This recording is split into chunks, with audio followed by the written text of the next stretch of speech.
안녕하십니까. 서귀포교회 성도 여러분, 21주차 구역장 권찰 교육 영상을 시작하겠습니다. 오늘 함께 봉독하실 말씀은 신명기 24장 10절부터 22절까지 말씀입니다. 제가 봉독해 드리겠습니다. 내 이웃에게 무엇을 구워줄 때에 너는 그의 집에 들어가서 전당물을 취하지 말고 너는 밖에 서 있고 내게 꾸는 자가 전당물을 밖으로 가지고 나와서 내게 줄 것이며 그가 가난한 자이면 너는 그의 전당물을 가지고 자지 말고 해질 때에 그 전당물을 반드시 그에게 돌려줄 것이라. 그리하면 그가 그 옷을 입고 자며 너를 위하여 축복하리니 그 일이 내 하나님 여호와 앞에서 내 공의로움이 되리라. 공궁하고 비난한 품꾼은 너희 형제든지 내 땅 성문 안에 우거하는 객이든지 그를 학대하지 말며 그 품삯을 당일에 주고 해 진 후까지 미루지 말라. 이는 그가 가난함으로 그 품삯을 간절히 바람이라. 그가 너를 여호와께 호소하지 않게 하라. 그렇지 않으면 그것이 내가 죄가 될 것임이라. 아버지는 그 자식들로 말미암아 죽임을 당하지 않을 것이요 자식들은 그 아버지로 말미암아 죽임을 당하지 않을 것이니 각 사람은 자기 죄로 말미암아 죽임을 당할 것이니라. 너는 객이나 고아의 송사를 억울하게 하지 말며 과부의 옷을 전당 잡지 말라. 너는 애굽에서 종되었던 일과 내 하나님 여호와께서 너를 거기서 속량하신 것을 기억하라. 이러므로 내가 내게 이 일을 행하라 명령하노라. 내가 밭에서 곡식을 벨 때에 그 한 뭇을 밭에 잊어버렸거든. 다시 가서 가져오지 말고 나그네와 고아와 과부를 위하여 남겨두라. 그리하면 내 하나님 여호와께서 내 손으로 하는 모든 일에 복을 내리시리라. 내가 내 감람나무를 떤 후에 그 가지를 다시 살피지 말고 그 남은 것은 객과 고아와 과부를 위하여 남겨두며 내가 내 포도원의 포도를 딴 후에 그 남은 것을 다시 따지 말고 객과 고아와 과부를 위하여 남겨두라.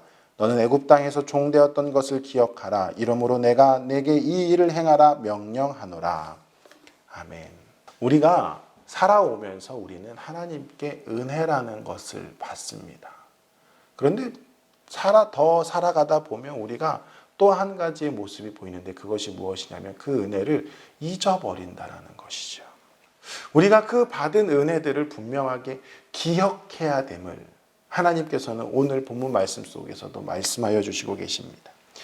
이 본문 말씀 속에서는 하나님께서 율법을 이야기하시며 다른 이들에 대하여 행동을 취해야 하는 방법들을 여러 가지를 이야기를 해 주십니다. 특별히 오늘 하나님께서는 이스라엘 백성들이 이방 민족들과 구별되게 하나님의 백성답게 거룩하게 살기를 원하셨습니다. 그 거룩하게 살기를 원하시는 그 방법으로 오늘 이 본문 말씀을 주신 겁니다. 첫 번째로 10절부터 13절 말씀입니다. 이웃에게 돈을 구워줄 때에 자비와 긍휼을 베풀어 주라라고 말씀하시는 겁니다. 돈을 꾼 자가 있고 돈을 구워주는 자가 있을 것입니다. 그런데 하나님께서 이 돈을 구워주는 자에게 두 가지의 원칙을 말씀하십니다. 첫 번째로 무엇이냐면 돈을 꾸는 자의 집에 너는 들어가지 말라라는 것입니다. 왜 그랬을까? 왜 집에 들어가지 말라라고 하시는 것일까요? 하나님께서는 돈이 없어서 돈을 꾸는 자의 사생활을 보호하여 주시기 위함이었습니다. 그리고 두 번째로 이 집에 들어가지 말라라고 하시는 이유의 두 번째 이유는 이 당시에 돈을 구워줄 때에는 전당물을 잡게 돼 있었습니다. 그런데 만약에 돈을 구워주는 자가 집 안에 들어가게 되면 어떠한 일이 벌어지게 되겠습니까? 이 사람 마음대로 그 전당물을 아무거나 취하게 되는 것이겠지요. 하나님께서는 그러지 말라라는 겁니다.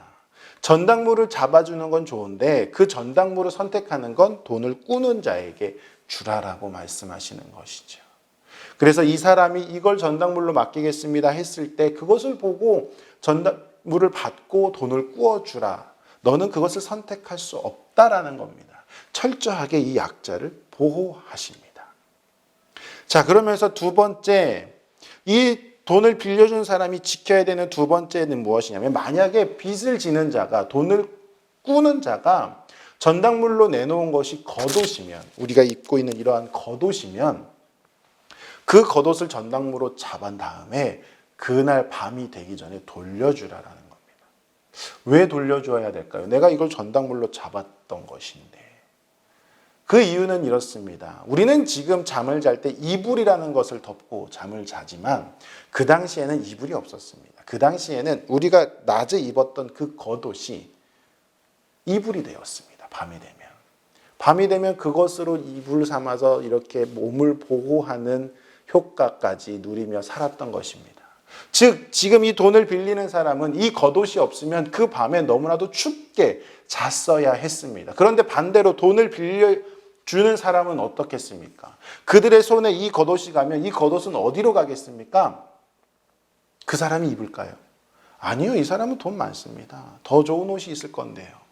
이 전당물 잡아온 이 겉옷, 이 사람에겐 필요 없습니다. 그냥 집에 가면 어디 이렇게 던져둘 것입니다. 그 사람에게는 던져둘 겉옷이지만 이 사람에게는 그날 밤을 춥게 지내지 않게 될 너무나도 소중한 물건이니 그날 밤이 되기 전에 돌려주라라는 겁니다. 그 이어서 하나님께서는 14절 15절 말씀에 임금을 정확하게 제때에 그날을 넘지 말라라고 말씀하십니다. 임금에 대한 율법의 말씀은 오늘 이 신명기 말씀뿐만이 아니고 레위기 말씀에서도 나옵니다. 레위기 말씀에서는 모든 품꾼들에 대한 적용된 말씀이라면 이 신명기 말씀에서는 지극하게 가난한 자들을 적용시키는 말씀이었던 것이죠. 그 정말 가난한 자들은 그냥 하루 벌어서 하루 먹고 살아가는 자들입니다. 그날 일한 품삯을 한 달 동안 열심히 일해서 그 한 달의 월급으로 받는 것, 이것이 불가능한 사람들입니다. 그 한 달의 월급을 받기 위해서 그 한 달 동안 이 사람은 굶어야 되고 돈이 없어서 입을 것이 없어서 굶어야 되고 힘들게 한 달을 보내야 하는 사람들이었습니다. 그래서 하나님께서 그들에게 그날의 품삯을 넘기지 말라라는 겁니다. 이 사람들이 그날 먹고 힘을 내야 또다시 일어날 수 있으니까 말입니다. 그러면서 하나님께서 말씀하십니다. 뭐라고 말씀하시냐면 만약에 그것을 너희가 항하지 않으면 그 일꾼이 나에게 만약에 그것을 호소한다. 그러면 그 죄가 너의 것, 돈을 빌려준 품삯을 주지 않은 너의 것이 될 것이다 라고 하나님께서 경고까지 하시지요. 그러면서 16절에서는 부모의 죄가 자식에게 물려나지 아니하고 자식의 죄가 부모에게 올라가지 않음을 선을 그어주십니다. 모든 사람이 자신의 한 일에 대해서 책임을 지라라는 것이죠. 다른 이들을 보호하여 주십니다.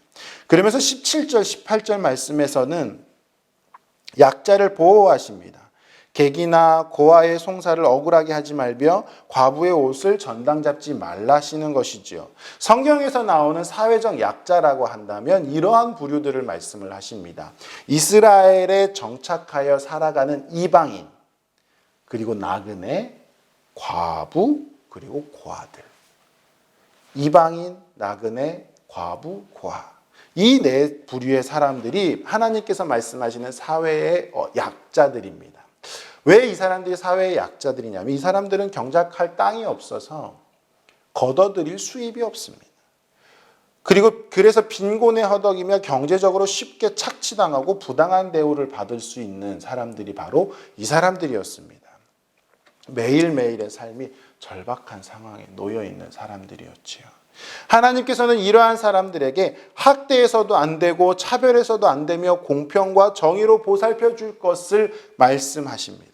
그러면서 이 사람들이 추수 때에 19절부터 마지막 절까지는 추수 때에 이 사람들을 위해서 배려해야 됨을 이야기하십니다. 너희들이 곡식을 베어서 한 묶구름을 이렇게 만들어 놓았는데 너희들이 그것을 가져가다가 남겨두었다면 혹시나 하고 그것을 떨어뜨렸다면 그것을 줍지 말아라는 겁니다. 왜? 그것은 이 사회적 약자들이 가져가서 먹을 수 있게 두라는 것이지요. 그 다음에 포도원에서 포도를 딸 때에 다 따지 말고 남겨두라는 겁니다. 곡식을 털 때에 떨어진 것은 줍지 말라는 겁니다. 왜? 그들이 와서 가져갈 수 있게. 그들도 그것을 가지고 먹으며 살아갈 수 있게. 자, 오늘 본문 말씀 속에서 하나님께서 이렇게 말씀하여 주셨습니다. 여러분, 오늘 이 본문 말씀 속에서 하나님께서 염두에 두시고 이것들을 말씀하셨을 때에 이 염두에 두신 것이 무엇일까요? 하나님께서는 이스라엘 백성들에게 어떠한 것을 하길 원하시며 이러한 율법을 말씀해 주신 것일까요? 그것은 바로 한 단어로 표현하자면 제가 마지막에 잠깐 말씀드렸는데 배려라는 것입니다. 하나님께서는 가진 자들아 너희들은 배려해라. 누구로? 약자들을. 그 사람들을 배려하라는 겁니다. 배려가 단어 사전을 찾아보면 이런 의미가 있습니다. 여러 가지로 마음을 써서 보살피고 도와주라는 겁니다. 돈을 빌린 사람들이 얼마나 힘이 들면 돈을 빌리겠느냐. 너는 그 집에 들어가지 말아라. 그 사람들을 배려해 주어라. 그래서 전당물을 그 사람이 선택하게 하고 그 사람이 가지고 온 전당물을 너희가 취해라. 너는 그 집에 들어가지 말아라. 그 사람도 사생활이 있다. 그리고 또 말씀하십니다. 혹여나 그 사람이 겉옷을 가지고 오거든 그 밤을 넘기지 말고 돌려주어라. 그것은 너에겐 필요 없는 거지만 그 사람에겐 정말로 소중한 것이다. 그날 먹고 살아가는 힘든 사람들 아니냐. 네가 그날 임금을 놓치지 말고 챙겨 주어라. 그 약자들을 보호해 주어라. 학대해서도 안 되고 보호해 주어야 된다. 그리고 너희가 추수할 때에 그들을 위해 남겨주어라. 가진 자들이 이 없는 사람들을 위해서 배려해 주어라 라고 너희들을 조금 희생해서 마음을 써서 보살펴 주라라고 이 배려라는 것을 하나님께서는 원하신다라는 겁니다. 이스라엘 백성들은 하나님께 이 배려라는 것을 받았던 사람들이었습니다. 이스라엘 백성들이 출애굽하였을 때에 어떠한 배려를 받았습니까? 하나님께서는 이스라엘 백성들의 그 10번째 재앙에서 이스라엘 백성들의 장자들은 손도 대지 않으셨습니다. 너희들이 문설주에 그 어린 양의 피를 발라두면 내가 너희들을 넘어갈 거야. 내가 너희들은 살려줄 거야. 그 장자들이 다 죽어가는 상황 속에서 하나님의 배려를 받은 것입니다. 홍해바다가 앞에 있습니다. 하나님께서는 이스라엘 백성들을 배려하셔서 내가 금을 갈라줄게. 갈라주셨습니다. 더 해주셔서 더 큰 은혜를 주셔서 내가 저 애굽의 군인들 다 죽여줄게. 홍해바다에 참수시키지 않으십니까? 길을 걸어갔습니다. 출애굽한 지 한 3일 정도 지났는데 물이 떨어졌습니다. 마라라는 곳에 도착을 했는데 그 마라라는 곳에 있는 물이 써서 먹을 수가 없습니다. 이스라엘 백성들이 불평불만을 하기 시작하지요. 하나님께서는 조금만 더 가면 엘림이라는 곳에 너무나도 맛있는 물을 예비해 두셨는데 그 엘림에 가기 전에 이미 이 마라의 쓴물에서 이들의 인내심이 떨어진 겁니다. 믿음이 떨어진 겁니다. 그때 하나님께서 이스라엘 백성들을 배려해 주십니다. 어떻게 배려해 주십니까? 그 마라의 쓴물을 단물로 바꿔주시지 않으셨습니까? 이스라엘 백성들이 여리고성을 무너뜨릴 때 힘쓴 거 하나 없습니다. 그냥 성만 돌았습니다. 하나님의 말씀대로 성만 도니까 와 소리 지르니까 와라라라 무너지지 않았습니까? 이 모든 것이 우리가 은혜라고 이야기했던 이 모든 것이 은혜 안에서 조금 더 들어가 구분해 보자면 배려라는 하나님의 배려를 받았던 이스라엘 백성들이었습니다. 그러한 이스라엘 백성들에게 너희들이 이제부터는 내가 너에게 주었으니 그것을 너희들 안에서도 행해라 라고 말씀하시는 겁니다.